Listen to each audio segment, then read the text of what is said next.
Olá, sejam muito bem-vindos a mais um consultório. É sempre para mim um grande prazer ter a oportunidade de entrar aí na sua casa, do outro lado. Receber você aqui comigo também para mais um consultório. Hoje nós vamos conversar sobre como podemos, de alguma maneira, pensar em evitar conflitos. Na família, nos relacionamentos. Você sabe que conflito é do dia a dia. Conflito basta que estejamos juntos. Às vezes até sozinhos criamos conflitos com o nosso próprio modo de ser. Enfim, esse dá até um outro assunto para um outro programa. Mas no dia a dia aí dos teus relacionamentos, na tua casa, com a tua família ou no trabalho, o que será que pode ser feito para evitar essa desarmonia com a qual vocês estão lidando? Será que tem algo de você que deve contribuir para pacificar, apaziguar? Vamos pensar sobre isso? Afinal de contas, é quando nós temos essa percepção de qual é a nossa parte no contexto e que a gente é levado a tomar determinadas decisões, atitudes para contribuir e fazer assim fluir algo melhor para todos os envolvidos. Mas a questão é também, como eu posso evitar conflitos ou ajudar a amenizar conflitos sem, contudo, silenciar a minha voz ou engolir os famosos sapos? Como é que a gente aprende a se colocar de maneira assertiva? Como é que a gente aprende a evitar conflitos sem se anular, sem deixar de ser, de existir? Porque você sabe. Tem gente que, com medo de conflitos, ou para amenizá-los, ou para evitá-los completamente, quase que impossível, fica simplesmente num lugar ali de inexistência, de invalidação. E isso resulta em sofrimento, adoecimento. Vamos então para o programa de hoje, como amenizar conflitos. A minha convidada já esteve aqui de outras vezes e ela volta e é um prazer recebê-la aqui. Ela é doutora em apoiar, ajudar pessoas em suas descobertas e ela é uma analista comportamental de primeira. Doutora Raquel Fonseca, bem-vinda! E me sinto assim quando você abre esse sorriso. Obrigada. Abre sua casa e a sua casa e que o Senhor continue a abençoar você. Obrigada. E também você, a sua casa, onde você está. Obrigada, meu amor. Você me ouviu falar agora a respeito, né, de como eu espero que esse programa faça a diferença ali do outro lado, porque conflitos é da existência humana pós-pecado, né? É verdade. Como é que a gente, então, trabalha para amenizá-los, ou para aprender com eles, ou para conviver com eles? Por onde a gente começa essa conversa, Raquel? Para quem não conseguir ficar até o final, aprende a lutar com Deus. Amor. Aprende a lutar com Deus, experimenta lutar com Deus. Mais com Deus e menos com o outro. Como é que você luta com Deus? Eu estou falando para um mundo que é cristão. E pode ser que tenha alguém agora que passou por ali e que diz, Deus, então tira você do centro e experimenta colocar-se no lugar do outro também. Mas, Darleide, uma coisa que eu sugiro às pessoas é com quem você está estabelecendo um conflito, com quem você está em desarmonia. Pode ser com o chefe, com o irmão, com o vizinho. Aliás, quantas situações com vizinhos ficam estabelecidas em conflito. Experimenta anotar o nome da pessoa, do vizinho, ou da família, ou da sogra, e experimenta fazer uma outra coluna e escrever as qualidades daquela pessoa. Pensa nas qualidades. Toda pessoa tem qualidade, mas escreve isso. E olha para isso, leia, e aí dá nome ao conflito. Que tipo de conflito? É por causa do sabão em pó que você quer que use sabão líquido. E você vai começar a identificar em você, dentro da sua cabeça, quais são os seus pensamentos a respeito. Aí as pessoas vão dizer, Raquel, isso é inviável. Experimenta, só experimenta. O programa de hoje vai falar como reduzir o conflito. O atrito, ele existe. E as pessoas podem crescer, elas podem se desenvolver ainda mais, se aprenderem a ouvir melhor. Ouvir com os olhos, estar atentas. Ou seja, observar. Ouvir com os olhos essa observação. Você faz essa diferença entre o atrito, que é das nossas relações, a gente se bate por causa das diferenças, há desencontros assim, mas me parece que você diferencia atritos de conflitos. Sim, é verdade. E é o atrito que faz, o ferro se afia com ferro. E o amigo com o outro amigo. Quando existem pessoas interessadas no crescimento, no desenvolvimento, quantas pessoas criam conflitos por absoluta ignorância? E quando se aumenta o conhecimento, a opinião pode ser mudada. Quando é que uma pessoa muda de opinião? Quando ela descobre que ela estava enganada, ou que foi enganada, ou que se deixou enganar. A verdade, Darleide, é que, de um modo geral, o conflito está relacionado ao ego. Exato. Egoísmo. Ao colocar eu mereço, colocar o eu no centro. Eu convido você para ser humano, por favor. Agora, seja humano, pertencemos a essa espécie. Agora, Raquel, você sabe que há um grande desafio de a gente aprender a conviver com pessoas que nos desafiam mais. Né? Há relações que elas são mais tensas. Sim. Porque os indivíduos dessas relações, eles já têm por si só suas diferenças, mas nós vamos encontrar num grupo ou noutro sempre aqueles que nos desafiam mais, que nos provocam mais. E nós vamos talvez chamar a estas pessoas mais desafiadoras de pessoas difíceis. E como você orienta assim, a lidar com pessoas difíceis sem, contudo, esquecer que estas pessoas também falam muito a respeito de nós. Enfim. Veja, você toca num tema que existem livros e livros e livros só com esse tema. E responder essa pergunta de uma maneira sumária, mas eu vou lhe dizer, toda vez que eu pessoalmente, Darleide, permitir que essa pessoa irritante, que essa pessoa desafiadora se aproximasse de mim e eu tirei o olhar do irritante, a irritabilidade é minha. O que é que há nessa pessoa que me irrita? É muito provável que seja algum traço em mim mesma que eu vejo ali e que eu deixo de apreciar. A verdade é que cada ser humano é um universo. Os iguais se atraem, mas os opostos causam curiosidade. E as pessoas chegam mais perto. Porém, Darleide, se entendêssemos, como seria bom se entendêssemos, que somos seres humanos e fomos criados por Deus, e que Deus, de fato, ama a todas as pessoas. Darleide, esse é um princípio para mim, e ele é um princípio importante, e dentro do mundo cristão deveria ser verdade. Onde é que as pessoas tropeçam? Nelas mesmas, nos pré-conceitos, nas ideias pré-concebidas, nas opiniões que as pessoas se apegam de acordo com suas crenças, com o modelo que elas receberam de vida. Muitas pessoas não tiveram um lar harmônico. E sabe tudo que elas aprenderam? Discutir e brigar. E isso se torna normal. Quanto mais alto o outro fala, mais alto o outro fala, e aí dialogam aos berros. Eu tenho estudado um pouco esse assunto sobre conflito, como aprender a discutir, como aprender a ter conversas decisivas. E eu estou para lá dos 70 anos e eu estou treinando, Darleide. Treinando agora, não é? Pense, ou seja, um aprendizado. É uma vida, é um aprendizado. E quantas vezes, em meio a lágrimas realmente, quando isso vem para o seio familiar e quando isso vem para a área conjugal, eu estou minimizando no aspecto de trazer algo importante, tá bom? Sim. É como examinar com o microscópio onde começa. Então, numa família, é no casal.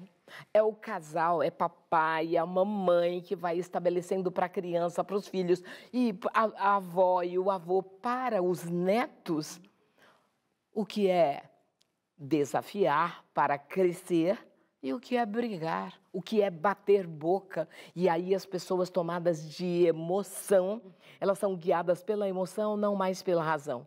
Mas há aqueles que só se guiam pela razão e só querem ter razão. E elas trazem evidências irrefutáveis. Por favor, para de entregar todos os argumentos que você tem numa discussão. Guarda para você. Guarda munição, tá entendendo? Sem usar tudo. Isso é usar a inteligência, Darleide. Mas o que eu vejo nas discussões, nas brigas, é só a emoção ali. E quando o outro, por ter um temperamento mais analítico, passa a usar toda a munição que esse aqui entrega, entra a crueldade na relação. Então, quando entra a crueldade, quando entra a raiva em cena, quando entra a vingança, quando entram acusações de outros membros da família, onde se vai parar? Ninguém dá conta. Tem forma de discutir de maneira elegante? Tem sim, e sem ser sarcástico.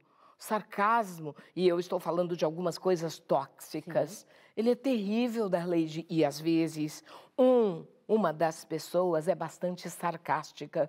Por muito tempo eu trabalhei em empresa de grande porte, você sabe disso, e mais que uma vez eu já vi pessoas, depois que aquela saiu de cena, fazer expressões faciais em formas de careta, mostrar a língua e fazer outras coisas depois que o outro vira as costas. O que é que acontece quando você faz isso? Você cria mais modelos mentais negativos e afeta a própria mente. Não é que a imagem daquela pessoa diante do outro fica menos fortalecida, mas a pessoa enfraquece ao fazer isso. Estamos conversando com a doutora Raquel Fonseca. Hoje a proposta é justamente a gente pensar como amenizar os conflitos e são muitas as pérolas trazidas aqui para a gente considerar qual é a nossa parte, a primeira coisa a ser feita, não é, Raquel? Qual é a nossa parte aqui em acrescentar conflitos a partir dos atritos que muitas vezes são naturais e serão sempre naturais do ponto de vista de que nós temos diferenças a serem ajustadas, e isso vem com diálogo, isso vem com boas intenções, Sim. vem com boas práticas, boas maneiras que tem a ver com essa elegância que Sim. você diz, dá para discutir com elegância, mas tem uma questão que a gente precisa retomar, eu creio, pela seriedade que ela traz, Raquel, é que, em considerando a minha parte nisto, nós vamos bater ali, além da personalidade, você falou do estilo mais analítico, por exemplo, mas se eu pensar que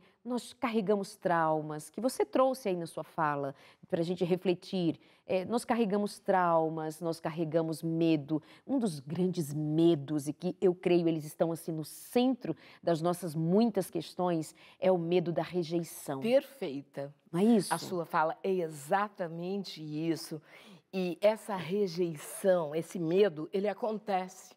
Quanto mais medo a pessoa tem, mais rejeitada ela se sente. E ela se sente rejeitada pelo olhar do outro, onde ela está, por qual razão aquela pessoa olhou daquela maneira. Então, a pessoa traz as marcas da rejeição dentro de si, traz aquele caminho neural e alimenta aquele caminho neural. É assim que se fala, mas na prática é quando você passa a rejeitar o outro para proteger-se da rejeição. Então, rejeição é a palavra que aquela pessoa conhece e nas discussões, nos momentos mais acalorados, e a pessoa que se sente rejeitada muitas vezes vai às lágrimas ou até a atitudes mais bruscas. Quem é ferido, de um modo geral, fere. Porque essa é a linguagem. E, Darleide, existem muitas agressões físicas e que o Senhor me livre delas, tanto de fazer quanto de receber. É isso que eu oro também, porque dentro de cada ser humano existem ímpetos que só aquela pessoa conhece. Exato. Só você sabe de onde você veio, onde você está, aquilo que você passou. E existem pessoas que de um momento para outro, elas cometem atrocidades da lei. E isso vem de onde? Vem daquilo que ela chama de rejeição, aquilo que ela chama de trauma. Qual é o meu convite? Qual é a minha sugestão? Por favor, vá para um processo terapêutico por misericórdia a si próprio. Ninguém pode passar a vida toda guardando e alimentando traumas, dores e rejeições. E despejando sobre o outro, né? Despejando sobre o outro que, sem estrutura, também vai com as suas questões. Sabe quando você junta negativo com negativo dá positivo? A conta fica muito alta e aí a pessoa começa a ver no outro defeitos, desqualificar o outro, mas ela quer o amor do outro, desqualificando o outro, rejeitando o outro. E aí, quando o outro vai embora, arruma um outro emprego, arruma outra família para morar. Eu tenho encontrado filhos que diziam ou disseram que foram embora porque não aguentava mais olhar o pai. Mas a semana passada eu recebi o contato de um jovem, muito jovem, e ele não só falou comigo, como escreveu e disse: Raquel, conta a minha história. Qual é a história que ele quer que eu conte? Que ele perdoou o pai dele e ele contou como ele conseguiu fazer isso. E longe do pai e agora próximo do pai, porque ele traz o pai para dentro dele. Estar próximo da Arleide não é morar sobre o mesmo teto. Existem pessoas que, morando sob o mesmo teto, elas estão cada vez mais distantes e distanciadas pelo pensamento que elas desenvolveram a respeito do outro. Não é o fato de eu conhecer as fragilidades ou ter informações negativas a respeito de uma pessoa que eu deva utilizar isto a meu favor, contra ou expondo o outro. Ou crendo como verdade. Às vezes o que se diz a respeito de um outro é a percepção deste um que está falando. Sim. Porque em resposta a este um que está falando. Mas não significa que em outras relações aquele indivíduo se comporte da maneira descrita pelo que dele não simpatiza, pelo que dele não gosta e coisa afim. Veja, até agora nós estamos tratando de como amenizar conflitos falando do eu, falando de si. E é daí que a gente começa, porque a gente precisa levar em conta qual é a minha parte aqui, qual é a minha contribuição a este aqui. Então, não tem como nós passarmos por este tema sem chamarmos atenção a respeito de nós mesmos, o que eu sinto e o que eu penso sobre o que eu sinto. O que eu sinto, o que eu penso e como isso me leva a me comportar nessa relação. Como é que eu estou disposto ou disposta a ter uma visão mais ampliada a respeito do que está acontecendo, sem me eximir das minhas responsabilidades, sem fugir das minhas responsabilidades em reconhecer, por exemplo, humildemente que de fato, eu preciso levar em conta de que eu sou explosivo, de que eu realmente não tenho paciência e então quando o outro me apresenta tal situação ou argumento, eu reajo violentamente. É verdade, tem algo em mim e eu preciso cuidar disso aqui. Eu preciso buscar ajuda se eu não consigo só. Eu preciso ir em busca de uma ferramenta ou de ferramentas que me tragam uma estrutura diferente internamente para eu agir com mais autorresponsabilidade. E autorresponsabilidade é um tema que você destrincha muito bem, né? Essa autorresponsabilidade. Então, não tem como a gente passar pelo tema, como amenizar conflitos, sem buscar amenizar aqui dentro da gente as desculpas que a gente dá. É verdade. Né? A gente se desculpa, diz, não, mas é você que me provocou. Eu falei assim porque você me levou a fazer isso. É uma fala acusativa. Acusativa e se esquivando. Sim. Então não tem como amenizar um conflito numa situação como essa. Mas reconhecemos que é doloroso reconhecer nossas faltas, porém é sábio, é inteligente e é aqui que a gente vai resolver o problema. Que é assim, eu quero, então eu vou buscar ajuda? Eu posso. Eu quero, eu posso. Nesse sentido, eu quero e eu posso. Agora, daqui a pouco a gente vai falar de como lidar com outra, saindo um pouquinho de si, dando atenção de que eu fiz e faço o que eu preciso para aplicar a mim aquela frase, acho que de Sócrates, que ele diz assim, conhece-te a ti mesmo, Sim, né? é verdade. Conhece-te a ti mesmo. Aí mora uma questão importante e que quando você vai nos evangelhos também, tudo o que o mestre colocava é que a pessoa deveria ver o que havia feito, ela enxergar. Porque quando eu enxergo, é provável que eu mude a forma de pensar, que me fará mudar a forma de sentir, como você falou, para que eu mude a forma de agir. Darleide, mais cresce quem mais cede. Aí você vai dizer, mas cede ao abuso? Cede lugar à harmonia, à paz, à busca de ajuda. Quando você tem uma situação conflituosa, aquele que dá o passo para ir buscar ajuda, quer seja com um conselheiro, com um psiquiatra, com o psicólogo, com um coach, buscar ajuda no lugar certo. Ninguém, quando tropeça e desloca o pé, vai na padaria dizer, olha, machuquei meu pé. De forma alguma vai pronto-socorro, busca um médico ortopedista e já sabe que é ali. Então, eu tenho procurado orientar as pessoas a buscarem ajuda no lugar certo. Às vezes, ela envolve um contador, um contabilista, um escritório contábil. Às vezes é um advogado. Às vezes é um conciliador. E as pessoas, quando têm colocado na conversa um conciliador, um harmonizador, funciona. Eu não estou chamando de terapia familiar, mas há um conflito, admita. Qual é o nome desse conflito? Os conflitos começam de maneira muito pequena. Muito pequena.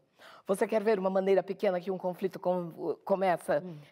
Por exemplo, uma mulher descobre que o marido tem um filho de 24 anos de idade. E o casamento dela com esse homem tem 35 anos. Ela foi traída? Foi. E isso aqui é muito pequeno. No sentido de já aconteceu. Você pode falar o que você quiser, você pode gritar, você pode chorar, você pode brigar, você pode acabar com a sua saúde, com a sua alegria, com a sua felicidade e do outro também. Isso já aconteceu. Isso existe. Vai participar da partilha de herança? É filho, foi reconhecido, essa pessoa existe. Então as pessoas, elas pegam questões e tornam maiores do que elas. Elas não dão conta desde que deixem de ver a realidade. A realidade é difícil. Você acha que eu vou ficar com raiva do médico que me trouxe o diagnóstico quando eu tinha um tumor maligno de mama? De forma alguma, ele é o que pode me ajudar. E eu ouvi uma vez uma frase, isso eu ainda trabalhando no mundo executivo, um homem presidente de um segmento muito importante do mercado de São Paulo, quando veio trazer uma informação para mim, naquele momento eu fiquei indignada. A indignação, socorro, quero me livrar dela. Ele disse, com toda a calma, Raquel, não mate o carteiro. A partir daquele dia, Darleide, eu aprendi a receber notícias ruins. E em Salmos tem um texto que diz, meu coração está seguro em ti. Mesmo quando vêm notícias ruins, mesmo quando pessoas fazem coisas ruins para mim, elas fizeram algo ruim, mas ali tem uma pessoa. Como eu separo a pessoa do que está acontecendo? Você sabe que até agora tem ali do outro lado alguém assim. Como assim, doutora Raquel? É pequeno que o marido traiu e tem um filho de 24 anos. E você disse é pequeno só porque já aconteceu, mas eu estou sabendo agora que eu fui traída. Eu estou sabendo agora que eu fui traída. Você está entendendo isso? Como é que se chama isso de pequeno, Raquel? É assim. Quando você busca ajuda e quando você estende a mão para ser ajudada, para atravessar esse vale e essa tempestade, você mesma, como pessoa, vai enxergar. A verdade é que pessoas são pessoas. E nenhuma pessoa pediu a ninguém para vir à vida. Quando você, de fato, aprender a importância da vida espiritual em Deus, você vai entender o que é que eu estou falando. Mas é uma experiência sua. E o que eu estou falando está muito próximo de situações onde o Senhor tem me permitido ser testemunha de milagres da restauração pessoal, do resgate pessoal. Porque o outro que fez isso e escondeu durante todo esse tempo é a grande vítima desse processo. Viveu sem paz, viveu mentindo, viveu escondendo. Quanta carga negativa sendo trazida, mas agora não. Agora veio a luz sobre o assunto. E, Darleide, as pessoas têm muita dificuldade para lidar com a luz. Elas preferem a penumbra, elas preferem o obscuro, elas preferem tapar os olhos. Como é que nunca percebeu não? Nunca percebeu não que no dia tal, do mês tal, a hora tal, essa pessoa saía e se ausentava por um dia, 2 dias, 3 dias. Nunca percebeu não na conta bancária, e você é quem controla a conta bancária, saía um valor que ia para não sei onde, nunca enxergou não. Darleide, todas as pessoas têm ao seu redor indícios das ocorrências. Mas é mais simples tapar os olhos e não ver. Só que depois que elas enxergam, só que depois quando elas colocam, por exemplo... Quando não tem saída, tem que reconhecer. Mas aquilo existe, esse filho existe. Esse filho existe. Ah, ele fez medicina. Quem pagou o curso foi ele. Que bom! Mas um médico sendo entregue dentro da sociedade podia ter sido uma criança abandonada. Podia ser um usuário adicto. Mas tem. Raquelzinha, eu acho que a chave, eu vou chamar ali o intervalo, mas eu acho que a chave é o que você disse, entre tantas palavras fortes e que faz pensar. Raquel é mais uma daquelas que você precisa escutar, aí você tem lá sua cadernetinha, seu caderninho assim, uma canetinha e vai anotando assim. Epa, espera aí, depois vai ver esse programa de novo, vai anotar de novo, que ela vai falando, ela vai entregando, precisa estar ligado. E eu acho que uma chave importante que você entregou é quando você diz assim, é para quem é espiritual. Isso aqui é para quem é espiritual. Isso aqui é para quem vai entender, se entender da luz. Porque nossa atração é muito pelas trevas. É tanto que chega a ser assim, a mim me parece assim, meu Deus, como é que alguém gosta de filme de terror? Como é que alguém gosta de filme de suspense, mas de terror e filmes trash, é o lixo? Para se espantar, para se deleitar nas trevas, para se deleitar no susto, no medo. Mas e a luz parece que não é do agrado de muita gente, né? Tem essa dificuldade, como você disse, de lidar com a luz. Porque, de fato, às vezes é melhor lidar com as trevas, é onde eu choro, eu sou vítima, eu sou uma coitada, eu sou injustiçado, olha o que fizeram comigo. Mas quando você faz pensar que esse outro que escondeu passou 24 anos mentindo, escondendo, fugindo, sem poder dizer eu tenho filho, sem poder contar uma história, porque não confessou, porque a gente não pensa em como foi trevoso para esse aqui, como foi trash para esse aqui, né? Uma vida de esconder, uma vida de deixar de andar na luz. Então pede realmente assim uma maturidade e uma luz, né, espiritual. Muito bom, viu, Raquel? Ela fica me olhando séria, como quem diz assim, eu falei isso desse jeito? Foi assim? Foi assim. Eu vou para o intervalo. Mas eu não estou falando de filmes que eu assisto. Meu amor, não estou dizendo isso. Não, eu não falei de filmes que eu assisto. Eu falo de vidas que são preciosas e precisam de liberdade. Exatamente. Libertação. Exatamente. Eu estou dizendo de como muitos de nós amamos filmes, amamos, né? Pessoas gostam de treva, se deleitam em treva. E aí você diz assim, é que às vezes tem dificuldade para lidar com a luz. Né? Enfim. Nós vamos para o intervalo e já voltamos, tá bom? A conversa é boa. Como é que a gente ameniza conflitos? A gente precisa pensar mais aqui, ó. Até já.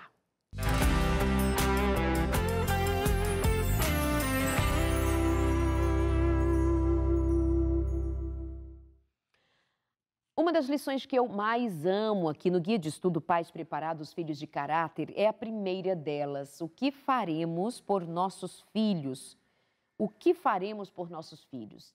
Eu escolhi, quando escrevi esse material, partir daqui. A gente muitas vezes espera dos filhos o que nós não entregamos, o que nós não estamos construindo, ou que não planejamos entregar e exigimos deles. Nós queremos deles, nós queremos afeto, nós queremos respeito, nós queremos amor, nós queremos que nos escutem. Mas o que a gente construiu para ensinar afeto, amor, respeito, criar uma relação de pais e filhos que possam ser chamados de relação saudável? E aí nós vamos muitas vezes bater na janelinha da própria alma. Faltou ou falta. Então, a ideia é, pai, mãe, como é que você se vê? Como é que você se enxerga? Como é que você trabalha suas questões íntimas, traumáticas, dolorosas? Você está dando atenção a isso para não reproduzir isso e passar de geração em geração o que é a sua dor? Vamos partir daí. Então, essa é a primeira lição do Guia de Estudos Pais Preparados, Filhos de Caráter. Inclusive com passo a passo, por onde começar? Cuidar da própria saúde mental. E aí eu tratei a respeito disto. Cuidados no relacionamento conjugal. Os seus filhos estão vendo, eles estão ouvindo. Esta semana, dias aqui perto de mim, uma garota de 12 anos de idade me escreve e diz que está num sofrimento em sua casa e ela vai para o seu quarto e fica chorando e ela dizia, enquanto eu escuto os meus pais brigarem até altas horas da noite. O que essa menina está guardando de casamento, de relacionamento, de ver as pessoas que são pilar na vida dela, que são a fortaleza da vida dela, pai e mãe juntos? Mas o que ela vê e o que ela escuta pode ser chamado de pilar? Bom, atenção aos que as crianças sentem, buscar ter mais contato, mais presença, mais olho no olho e outras sugestões que eu digo para você entrar em contato e pedir o seu guia de estudo. Você vai mandar uma mensagem no WhatsApp 12 98244 4449, está aí na tela, revistinha também para você. Olha, prometo, como dizia minha filha, mami, prometo que eu escrevi com muito amor, com o suporte da Escola Bíblica da Novo Tempo, com o apoio dos Anjos da Esperança, para mandar para você em casa, sem nenhum custo. Você não vai pagar, não vai receber boleto nenhum junto com esse material. São 8 lições com muito conteúdo para que você pense e repense. Como é que eu posso construir uma boa relação com os meus filhos? Tá bom? Então, vamos continuar aqui juntinhos, esperando o seu contato, dizendo assim no WhatsApp, quero a revista Pais Preparados, Filhos de Caráter. Ah, Darleide, é muito longo, esqueci. Estava anotando o número, esqueci. Só diz assim, quero guia de estudo ou pais e filhos, nós já vamos entender, tá bom? Vamos continuando aqui a nossa conversa com a doutora Raquel Fonseca. Hoje o tema é como amenizar conflitos. Inicialmente entendemos, né, Raquel, que atritos existem, mas conflitos podem ser amenizados. E eu lembro que você disse assim, dá para ter discussões elegantes. Menina, na hora do barraco, na hora da briga, na hora do grito, na hora da confusão, na hora que chegou do trabalho, um dia de estresse, mau humor, TPM, ou o marido que está com dívida, está muito estressado com o chefe. Manter essa elegância, menina, é um negócio caro. Como é que faz? Mas é possível, porque pode piorar. Aquele dia que já ficou do jeito que ficou, você traz para dentro da sua casa toda essa carga e qualquer coisa que acontece ali é o pavio para você colocar fogo em tudo. Para, pensa, respira, sente, espera, porque entre um novo dia, entre o dia de hoje e o novo dia tem sempre uma noite. Uhum. Então, espera. Envolve muito o domínio próprio, Darleide, que as pessoas precisam treinar, buscar. Elas precisam de domínio das emoções, dos ímpetos e dos impulsos, senão elas vão continuar criando confusões para elas próprias. Eu sinto muito, Darleide, quando a autoconfiança é maior do que o conhecimento, Isso é um desafio enorme. Então, essa autoconfiança, que é do aspecto negativo do dia que teve, do trabalho, das questões todas, e aí chega dentro da casa, nem sabe também o que aconteceu, e aquilo tudo vira esse barraco que você falou. Você já viu, por exemplo, torcedores...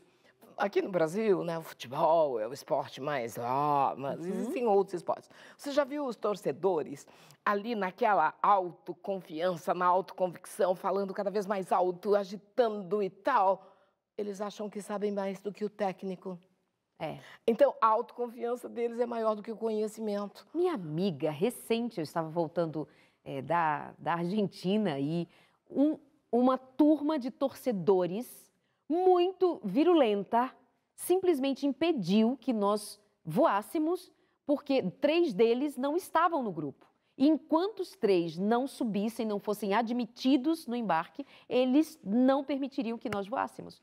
E fomos cercados de polícia. Então, exatamente o que você está dizendo, eles estavam autoconfiantes de o que eles faziam, estavam absolutamente corretos, ainda que implicando perdas, danos para todos, inclusive tripulação, como nós ficamos a noite inteira em claro, tivemos todos que descer, desembarcar, esperar o próximo. Que barraco é quando um grupo ou um indivíduo se sente autoconfiante de que aquilo é o que tem que ser feito em benefício próprio.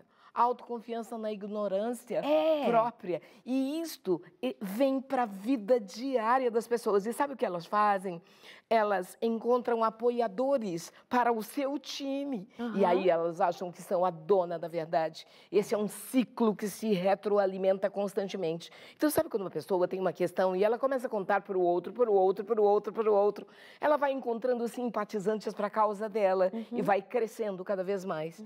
E a outra parte, a outra pessoa, quer na área profissional, social, congregacional, institucional, familiar, não importa, a outra pessoa, ela não sabe de tudo isso, ela não sabe desse jogo estabelecido pelo outro, onde ele é só um torcedor. Torcedor do quê? Darleide, sem dar nomes às questões. Não tem questão. Eu me lembro quando eu estava no primário e a professora trazia, ou pedia que levássemos, você talvez se lembre, tragam amanhã uma folha de papel ao maço, ou tenham sempre uma folha de papel ao maço.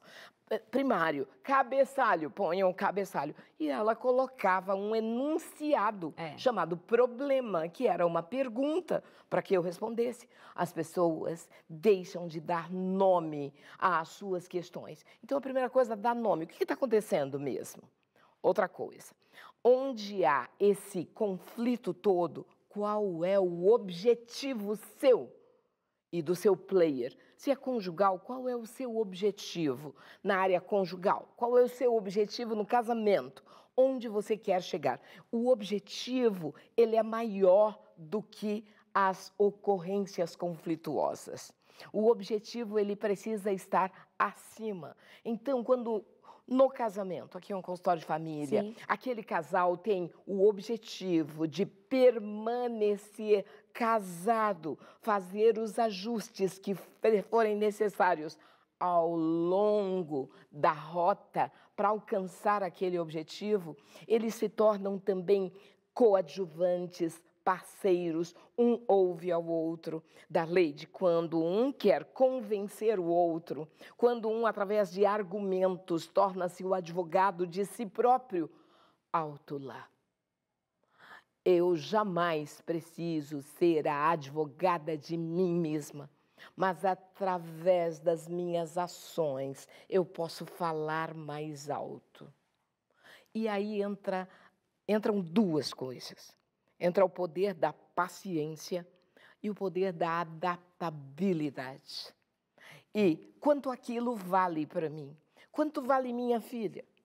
Quanto vale a minha paz? Quanto vale a minha saúde? Qual é o meu valor?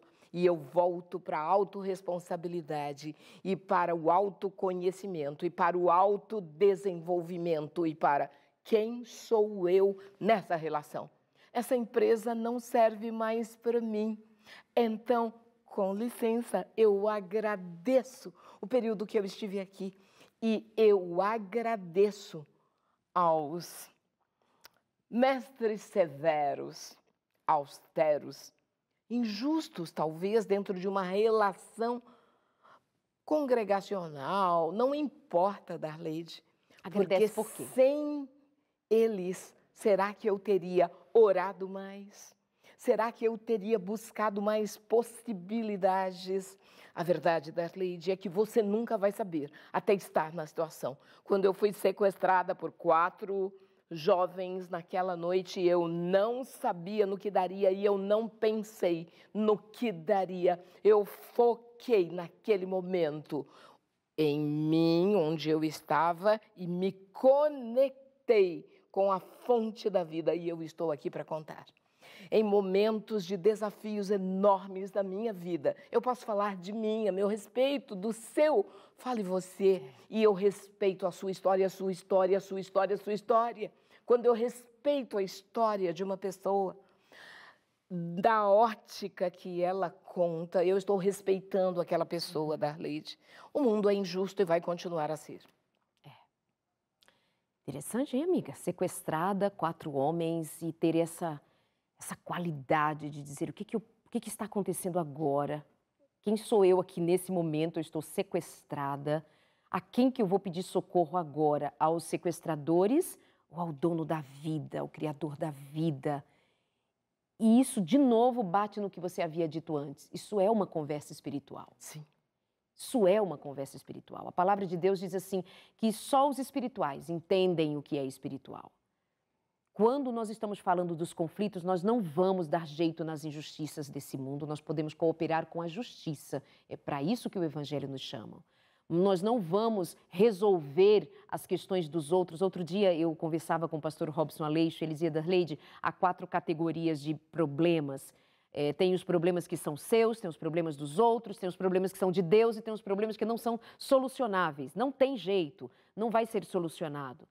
E você acaba por considerar o que é agora que está acontecendo, qual é a tua parte nesse problema, qual é a minha parte nessa solução. Como é que eu vou agora me conectar para buscar sabedoria? Como é que eu vou encontrar aqui um jeito, uma saída? Para isso você precisa serenar. Serenar um pouco. E aí para serenar, vai buscar a Deus. Você disse, eu me conectei com o Criador, o dono da vida. Vai buscar a Deus. Está falando muito com as amigas. Está dando muita indireta no status do WhatsApp. Talvez você esteja falando com as pessoas erradas. Você talvez não esteja indo à fonte buscar sabedoria. Talvez você vai precisar da sabedoria mais do que nunca agora para você decidir se é hora de ficar ou hora de sair. Porque muitas vezes tem faltado coragem para alguém dizer o que você disse lá naquela empresa. Obrigada, essa empresa não cabe mais em mim. Obrigada, olha, não tem condições de a gente continuar junto aqui. É por eu respeitar a sua história. Você quer continuar brigando comigo, você quer continuar batendo em mim, você quer continuar me depreciando. É isso que você escolheu isso para a sua vida. Eu escolho para a minha vida me reconhecer como eu sou e estou me retirando para deixar você livre para que, se for o caso, ferir outros, mas a mim, não mais. Não precisa ter essa sabedoria, esse refino espiritual para o qual você está sempre chamando a gente, né, Raquel? Isso aqui é espiritual, isso aqui é se ligar com Deus, isso aqui é ter sabedoria, até para se separar de relações, de pessoas, de situações, de coisas que não te fazem mais sentido, porque senão você se perde de você. Você deixa de existir, você se fragmenta e pessoas fragmentadas não existem. Elas estão despedaçadas, elas não têm valor, elas não têm mais significado, porque elas estão fragmentadas. Ela não sabe mais quem ela não se reconhece mais como indivíduo, não sabe mais o que sente, não sabe mais o que gosta. Você sabe, tem pessoas que não sabem mais o que gostam. E é verdade, elas perdem a noção e precisam de ajuda, e de ajuda severa, séria, no sentido de séria e profissional. A sua fala me fez vir agora uma visão maravilhosa, né? Visão que eu digo é no sentido de me lembrei de Abraão e Ló. E ali Ló escolhe, né, as verdes campinas. Foi a desgraça da vida dele, a vida toda. Foi ele escolher o mais simples, a vida para mim, eu olho a vida como uma montanha que eu estou subindo e eu encontro pessoas ao longo, eu posso ajudá-las. Quando, Darleide, uma pessoa entende quem ela é, qual é a missão dela, a que ela veio, e é com isso que eu trabalho. Eu trabalho com resgate humano, está lá no meu status, inclusive. Eu resgato pessoas. De onde? Delas mesmas.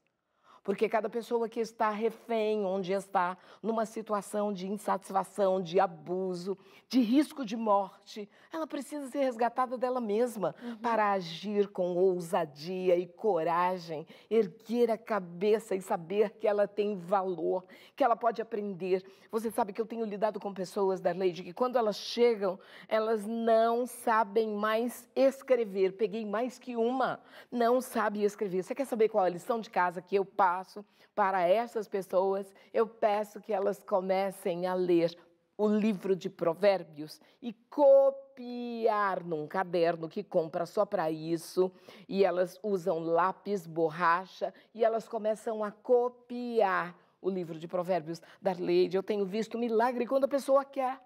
É só se ela quiser. Na verdade, quem muda sou eu, se eu quero. E quem transforma é Deus. Não há processo, não há profissional, não tem remédio que transforme, não.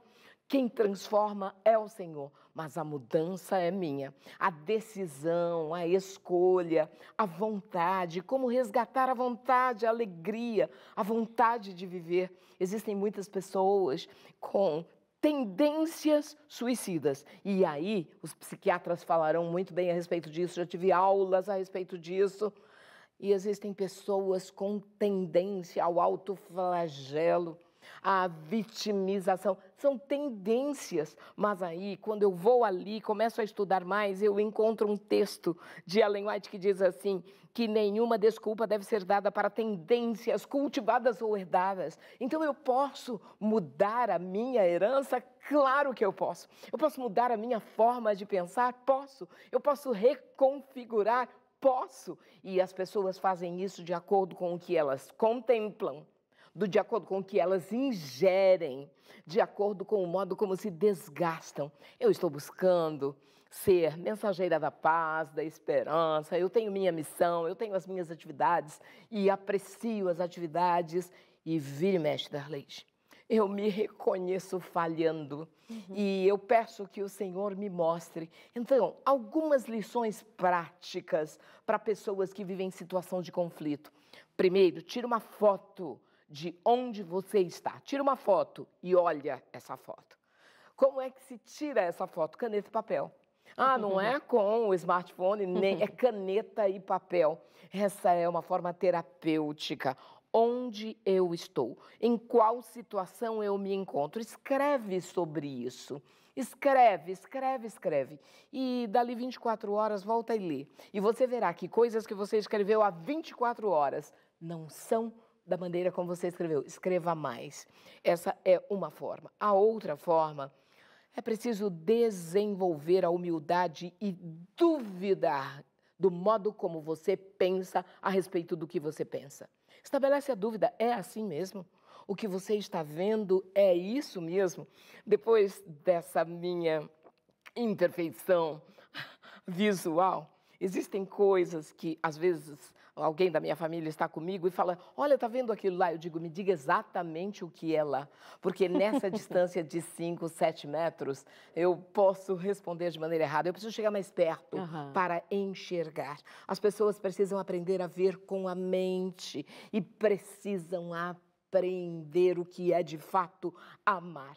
Sem amor, Darleide, é impossível. Pessoas carregadas de ódio, ressentimento, mágoas, elas destilam isso na sociedade por onde passam. Elas deixam um rastro fétido no lugar de deixar um aroma agradável. Verdade. Você sabe que você cita mais uma ocorrência ou um ocorrido na sua vida que muita gente ali talvez não saiba, porque não acompanhou toda a jornada, mas a Raquel cita agora, além do sequestro que ela havia citado, além do momento em que ela foi diagnosticada com câncer maligno de mama, ela agora cita uma imperfeição visual, mas é que a Raquel correu o risco severo de perder a visão.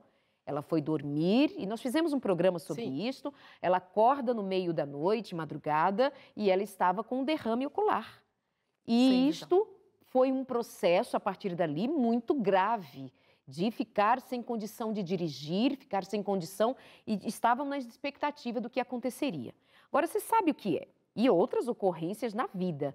Agora, você sabe o que é uma mulher com mais de 70 anos, você citou isso aqui hoje, mais de 70 anos, com vários episódios difíceis na vida, além de ter sido uma mulher que vem de origem pobre, que foi vencendo na vida, que chega a ser uma advogada reconhecida em grandes empresas, com alto cargo, com muita responsabilidade. E ela chega agora, com mais de 70 anos, cheia de energia. Antes, ela vinha aqui no consultório de vestido, plena. Agora diz assim, eu quero é tênis, tá ali de tênis brilhante. Eu quero tênis, eu quero leveza, eu quero viver sem ter que ficar me equilibrando no salto. Eu digo isso, Raquel, até como uma forma de validar a tua história, de reconhecer tua história. Mas eu tô aqui te ouvindo, eu tô te ouvindo bastante hoje, assim, e percebendo a tua energia, tá renovada, tá convicta, tá animada. Então, eu não recebo a cada ano uma Raquel que vai definhando. É impressionante. É uma Raquel que vai se renovando, que vai se refazendo. Amém. Você, meu amigo, minha amiga, você precisa aprender a saber quem você quer ser. Amanhã, depois de amanhã, e você verá que quando você chegar lá, não é bem como você queria, e aí você revê a rota de novo, mas eu sei quem eu não quero ser. E à medida que eu ouso viver, me relacionar com as pessoas, eu vou encontrando pessoas, eu digo assim, opa, aquela pessoa com o que disse, ou a maneira como disse, porque eu me exponho muito dizendo, Darleide, mas eu não estou trazendo minhas opiniões, eu trago a minha própria fragilidade, eu trago a minha própria frustração de não saber tanto quanto eu deveria saber, de não ter estudado quanto eu deveria estudar, e hoje, como eu vivo, Darleide, eu preciso entregar aquilo que eu recebi. Então, eu tenho pouco tempo para entregar o que eu recebi. Jamais eu me coloco, e às vezes a palavra professora, ela é tão nobre. Sabe, quando alguém fala doutora, é menos nobre do que professora, porque o professor ensina, quem sou eu? Quem sou eu para ensinar? Mas eu compartilho o que eu aprendi, eu entrego, para mim não existe segredinho. Qual é o segredinho? Quero viver sem maquiagem, as pessoas precisam aprender a tirar as máscaras e jamais mostrar uma face de horror, mas uma face de amor, de leveza, de bondade. As pessoas precisam aprender a chamar a atenção por atos de bondade e de amor que não precisam ser divulgados, mas eles são registrados ao longo da vida da Darleide. Darleide, é mais simples ser feliz do que viver brigando. A energia que se demanda e a suprarrenal, como funciona no momento da ira e da briga, é uma força que você poderia ter usado na direção e na intensidade correta. Palavras não se recolhem, elas causam traumas, elas causam estragos, mas as palavras também podem ser boas sementes. Eu posso aprender a falar bem das pessoas e eu quero falar bem delas. E quando as pessoas, em situações de muito conflito, eu tive um casal que recente fez contato comigo e o homem, ele falou, um homem maravilhoso, um homem cristão, eu o reputo como inteligente, de bom preparo. Ele disse que não consegue convencer a esposa para ver da maneira que ele vê. Eu disse, para de discutir dentro da sua casa.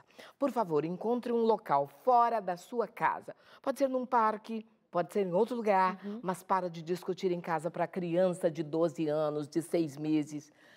Deixar de ouvir tudo isso. Essa é uma técnica que funciona. Isso aqui a gente podia passar para um outro programa, para a gente continuar falando disso, porque tem muitos aspectos que precisam ser considerados. Portanto, não foi dito tudo, foi dito uma parte importante.